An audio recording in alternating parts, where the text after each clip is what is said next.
विद्यार्थियों, पिछले क्लास में मैंने आपको विस्थापन अभिक्रिया के बारे में बताया था। अब आपको बताता हूँ द्विविस्थापन अभिक्रिया के बारे में, यानी डबल डिस्प्लेसमेंट रिएक्शन के बारे में। यह काफ़ी महत्वपूर्ण है। समझने की आवश्यकता है कि जिस रासायनिक अभिक्रिया में दो यौगिक आपस में अपने आयनों का अदला बदली करते हैं उसे द्विविस्थापन अभिक्रिया कहते हैं। यह एक डिफिनेशन हो गई। दूसरा, या वह रासायनिक अभिक्रिया जिसमें दो यौगिक अपने आयनों को अर्थात धनायन और ऋणायन की अदला बदली करके दो नए यौगिक बनाते हैं, इसे हम लोग द्विविस्थापन अभिक्रिया कहते हैं। यह अक्सर जलीय घोल में होता है। यह जो द्विविस्थापन है ज्यादातर जलीय घोल में होता है और इसमें अवक्षेप भी बन सकता है। इसमें ज्यादातर केस में अवक्षेप बनता है। इसका सामान्य सूत्र को समझिए। इसके सामान्य सूत्र क्या है? AB एक यौगिक है, CD दूसरा यौगिक है। दोनों के बीच में आयनों का अदला बदली होता है तो उसे एक यौगिक बनता है AD और दूसरा बनता है CB।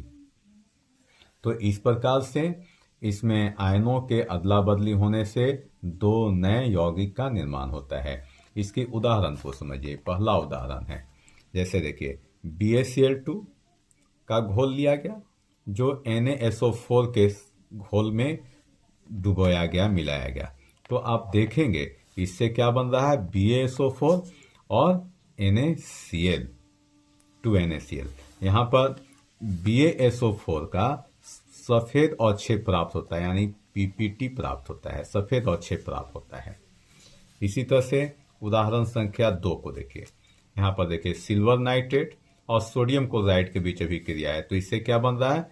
सिल्वर क्लोराइड बन रहा है और सोडियम नाइट्रेट बन रहा है, यानी एक दूसरे के साथ आयनों का अदला बदली हो रहा है। तो सिल्वर और क्लोरीन मिलकर के सिल्वर क्लोराइड बना रहे हैं।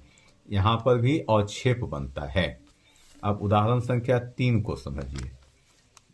लेड नाइट्रेट और पोटेशियम आयोडाइड, ये दोनों के बीच में भी क्रिया हो रहा है, तो यहाँ भी आयनों का अदला बदली हो रहा है।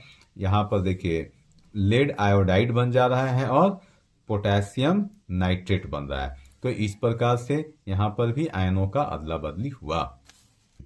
अब देखिए इसी में एक और है अम्ल क्षार अभिक्रिया, यानी उदासीनीकरण अभिक्रिया। यह भी जो है एक प्रकार का द्विविस्थापन अभिक्रिया है।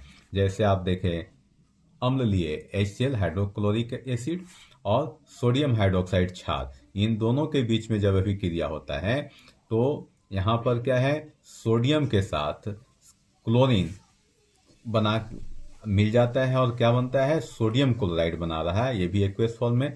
और यहाँ से हाइड्रोजन और हाइड्रोक्साइड मिलकर के जल बना रहा है। तो इस प्रकार से यह अम्ल क्षार अभिक्रिया भी एक प्रकार का द्विविस्थापन अभिक्रिया है। अगला उदाहरण समझिए।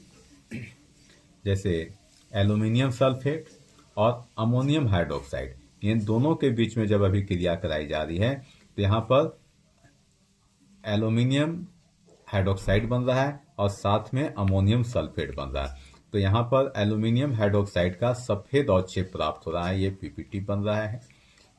तो इस प्रकार से यहाँ भी आप देख सकते हैं कि द्विविस्थापन अभिक्रिया हो रहा है। विद्यार्थियों, उदाहरण संख्या 5 को समझिए। क्या है यहाँ पर? पोटेशियम ब्रोमाइड के साथ में बेरिलियम आयोडाइड की अभिक्रिया हो रही है। तो इससे क्या बन रहा है? पोटेशियम आयोडाइड बन रहा है और बेरिलियम ब्रोमाइड का निर्माण हो रहा है। तो इस प्रकार से आयनों का अदला बदली हो रहा है और यहाँ पर दो नए यौगिक का भी निर्माण हो रहा है। अब आपको बताते हैं द्विविस्थापन अभिक्रिया की विशेषताएं क्या हैं। तो इनकी जो विशेषताओं को समझना है। इसमें देखिए, इसमें दो यौगिक भाग लेते हैं, जैसे ऊपर का देख रहे हैं, एक यौगिक और दो यौगिक भाग लेते हैं। दूसरा है यौगिकों के आयन आपस में अदला बदली करते हैं। यौगिक के आयन जो है आपस में अदला बदली करते हैं। जैसे यहाँ पर पोटेशियम ब्रोमाइड था तो यहाँ पर देखिए पोटेशियम आयोडाइड हो गया। यहाँ बेरिलियम आयोडाइड था तो यहाँ बेरिलियम ब्रोमाइड हो गया, अर्थात यौगिकों के आयन आपस में अदला बदली कर लिए। ये अक्सर जो है अवक्षेप प्रदान करते हैं, ज्यादातर में ये क्या करते हैं, अवक्षेप बनाते हैं, और यह प्रायः जलीय विलयन में होता है। जब भी किसी यौगिक का जलीय विलयन लेते हैं तभी ये होता है। कई बार पानी, गैस या अवक्षेप बनता है। तो इस प्रकार से द्विविस्थापन की महत्वपूर्ण विशेषताएं हैं जिसको समझने की आवश्यकता है। आपको बताते हैं द्विविस्थापन अभिक्रिया का महत्व क्या है, क्योंकि उसकी विशेषता आपने जान लिए तो इसके महत्व को भी समझना है। ये क्या है, अवक्षेप बनाने में उपयोगी होता है, एक काम है। दूसरा, पानी की जांच में भी इसका उपयोग होता है। तीसरा जो है, औद्योगिक उपयोग में इसका उपयोग होता है। उदासीनीकरण अभिक्रिया में द्विविस्थापन का कार्य है। इसी प्रकार से शुद्धिकरण प्रक्रियाओं में महत्वपूर्ण भूमिका निभाता है। तो इस तरह से द्विविस्थापन अभिक्रिया का महत्व हमारे दैनिक जीवन में, हमारे जो औद्योगिक क्षेत्र में है, इन सभी जगहों में इसका भरपूर उपयोग होता है। अगर आपको ये वीडियो अच्छी लगी तो आप शेयर, सब्सक्राइब करें।